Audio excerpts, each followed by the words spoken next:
I am humbled to speak to you on this auspicious 2024 Annual Jurist Conference. Receive warm greetings from my Executive Director, Mr. Davis Malombe, who sends his sincere apologies, whom I am representing for this session. This Annual Jurist Conference serves as a critical platform to delve into critical matters concerning the rule of law, justice, human rights, democracy, and the evolving global issues for the legal fraternity. Through this forum, it is my hope that we shall foster collaboration to safeguard our democratic institutions and to ensure justice for all. The Kenya Human Rights Commission and the Kenyan section for the International Commission of Jurists share a rich history of collaboration and partnership that spans over a decade. On a light note, I am a product of this collaboration as I am a member of ICJ Kenya. We have worked tirelessly to advance social justice and advocate for recognition of communities and to secure their rightful place in Kenya's economy. The efforts of our institutions are and continue to be at the core of our collective missions, that is to safeguard human rights, to promote equitable governance, and to uplift marginalized communities. From securing fair compensation for victims of corporate abuses to facilitating legal identity for stateless communities, our initiatives seek socio-economic inclusion and opportunities for all.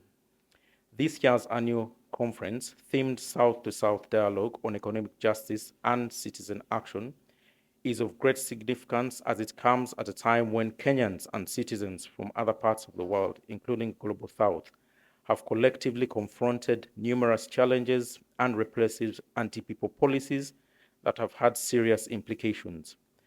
The contestation between the state and citizenry is in the society has been a long-standing question since the cradle of humankind.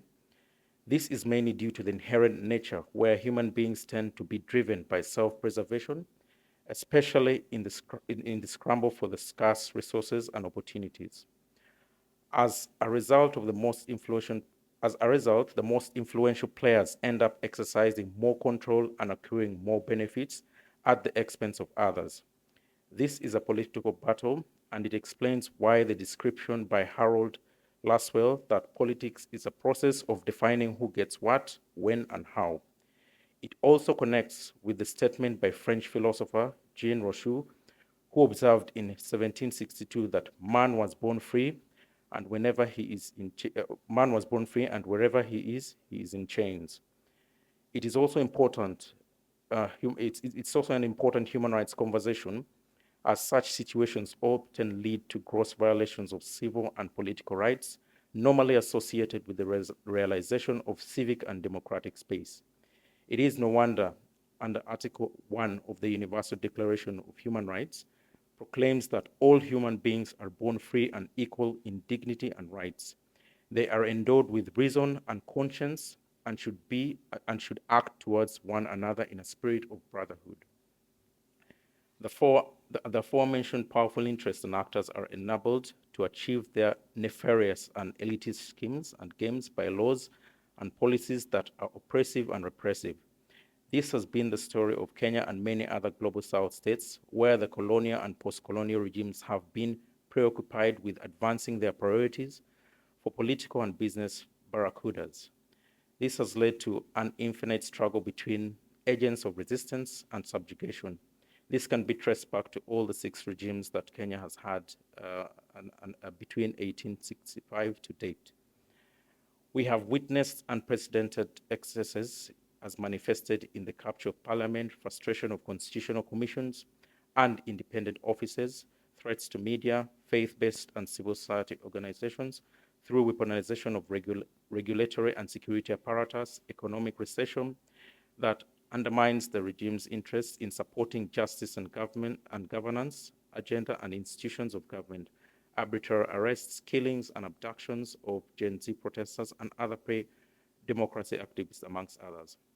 Allow me to conclude by emphasizing the importance of integrating human rights principles in economic policies and migration frameworks. It is my hope, fellow jurists, that we shall continue to advocate for the inclusion of marginalized communities into Kenya's economic system, ensuring their empowerment and dignity. By holding governments stroke corporations accountable and empowering marginalized communities, we can work towards creating a more just and equitable nation. Our shared and ongoing commitments to advancing human rights and fostering inclusive development will continue to shape the future for those in the Global South and create a lasting and positive change for all. I call upon each one of you to stand firm and united in the pursuit for justice, democracy, the rule of law, and progress that reflects the values enshrined in our constitutions. I look forward to a fruitful discussion and the outcomes of this meeting. Thank you all.